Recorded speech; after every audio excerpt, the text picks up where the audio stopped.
حمدا لله وكفى وصلاة وسلاما على عباده الذين اصطفى، وبعد. من الآيات العظيمة وكل آيات القرآن عظيمة جليلة أن المسلم إذا قرأ آيتين من القرآن الكريم في ليلة كفتاه، كما جاء في الحديث المتفق عليه عن أبي مسعود الأنصاري أن النبي صلى الله عليه وسلم قال: من قرأ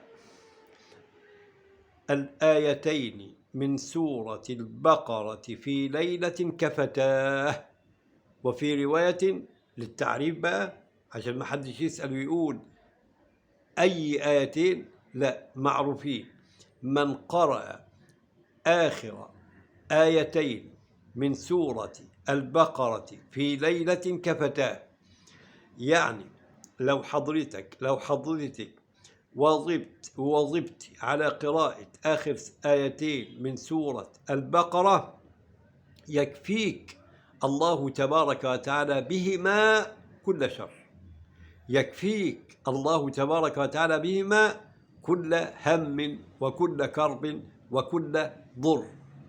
والآيات دي نقرأها على أنفسنا، نقرأها في بيوتنا، نقرأها على أولادنا. هذه من الآيات التي رغب فيها النبي عليه الصلاة والسلام، وأخبر بالنتيجة الفورية لقراءتهما والاستماع إليهما في قوله كفتاه. اللهم اكفنا شر ما أهمنا، وصل اللهم وسلم وبارك على سيدنا محمد.